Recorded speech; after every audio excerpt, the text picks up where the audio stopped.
Ladies and gentlemen, please welcome Buck Lynch. When you came into the Wings was just in the beginning of the Gordie Howe era, and you got to see some of the greatest players like Rocket Richard and Jacques Plante and Bobby Orr play. Is there any greater time in the NHL for you than those years? Or every year when you're broadcasting, there's an excitement because every team has a star. Chicago had theirs. Every one of the 6 teams had stars. And I think the one thing that all of us remember was kind of sad in a way that it happened, but Rocket Richard had a very slow fuse, and he roughed up a linesman in Boston one night. And in the hotel in Boston the next morning, before they caught the train to come to Montreal, he went after the linesman again, and verbally and etc. And the referee sent a report to Clarence Campbell, the president. And by the time we got to Montreal, they left Boston to come, we were in Montreal waiting for the game. Clarence Campbell suspended the Rocket and suspended him for that game and the playoffs that year. You don't offend an official. So Clarence Campbell and his secretary, later his wife, had tickets. They came to the game. And in the second period, before the second period started, our French engineer said, you're getting a gendarme escort to the dressing room. The game is forfeited. And there was smoke in the building, and I had been in the Army, so I knew part of it was just plain smoke. There was tear gas as well. And they were trying to rough up Clarence. And when we finally got to Claremont Station waiting for the train from New York, the conductor told us that there's a riot on St. Catherine Street in Montreal. The building only seated 11,000 people, and they were all taken out.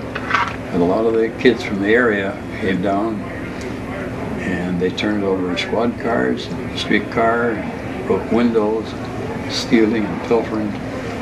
And the Rocket went on radio in French and in English and pleaded with the fans not to take action into their hands. But the damage was done there for about 24 hours, and it was on St. Patty's night, the 17th of March. What was the best and worst part about working over at the old Olympia? The best part? Well, being able to go there and not having to pay to see a game.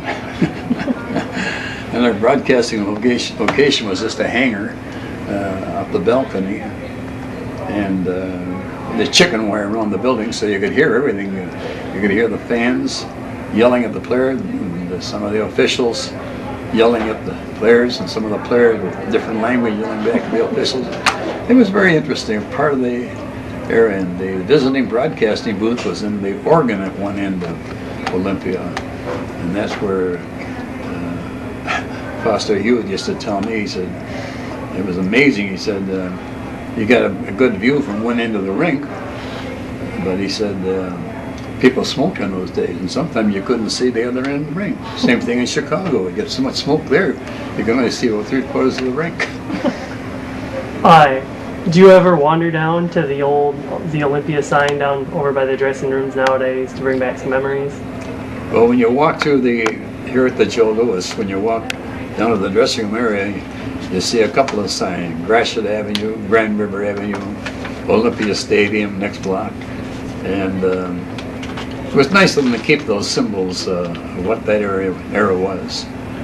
And it's kind of unique that there was a high school right behind Olympia. And Len Scob, a Windsor boy, played for the Wings, pretty good ball player too.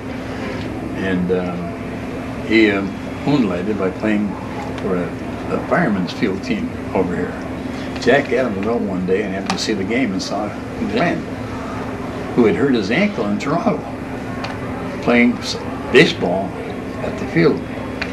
And when Glenn came in after a 3-base hit, cross home plate, Adams went on the field and said, "The spikes come off, or you'll never put skates on with the Red Wings again." That ended his baseball career. Glenn was a great competitor, though. Back then, all the guys used to play baseball instead of soccer, like now? Well, a lot of lacrosse was a big game in Canada. We all played lacrosse. Football, too. A lot of the players played a lot of sports. But a lot of them, I think, grew up the hard way. Instead of going to school when they were moving from one city to another. They were in the billiard hall learning how to shoot pool.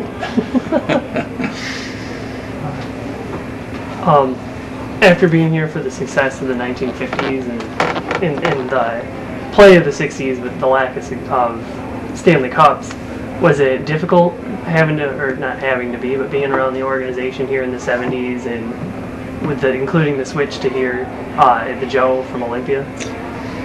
Well, the Norris family had it originally, and then when the Illiches came in to buy it in the 80s, they were fans from Olympia, and pizza business was big with them at that time too, Little Caesars. And the great little story, Mike had played baseball for the Tigers and the Marines too, and got hurt, and his baseball career ended. But he went to Mr. Fetzer and Campbell with the Tiger organization. Said, if you ever sell the Tigers, I got some friends of mine would like to put a bid in to buy it. Boom, instead of calling him, they sold it to a rival pizza king. That one year, they didn't win the World Series. But anyway, eventually Mike had his chance to buy the Tigers. And then Comerica Park was a beautiful ballpark.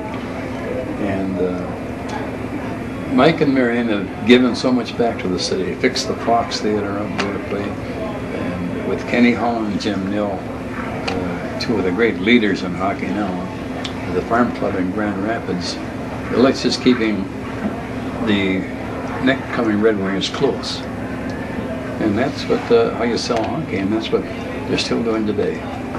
You talk a little bit about the Tigers. You're the voice of the Red Wings, and Ernie Harwell is the voice of the Tigers. Have you ever spent any time hanging out with Ernie? Ernie and I are very close friends, and ironically enough, I'm 6 months older than him. His birthday's in December, mine's in August. And the payoff is that Ernie and I see each other quite often at banquets. And Ernie's a very religious man, and his son's a minister. And if the language gets foul at a banquet, Ernie says to me, come on, I'll buy you a wine so we can leave the table. And he never drank. And I think his challenge to life is the way he found out he had cancer, accepting it, and a firm believer. He said his time is coming, but he won't have an operation. And since they're honoring me on bobblehead night, he was one of the first guys that called me at 7 o'clock this morning. He said, Bud, my hero. I said, Ernie, my hero. We're getting together for lunch next week. That's good.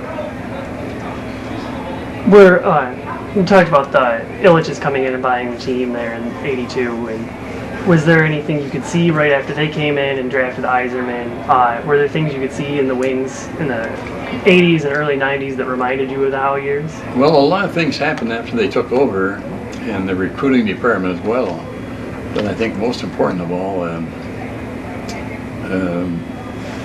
the Lions had moved out to the Dome in Pontiac, and Norris at that time, before Illich, had decided to move the Red Wings up there. They had land bought up there and everything else. And the mayor of Detroit decided he didn't want to lose the Red Wings too, so he offered the Illiches, when they took over, a piece of land, which is now the Joe Louis Arena. And amazing, when it was built, it's a pie piece of land, and there's only one entrance to it.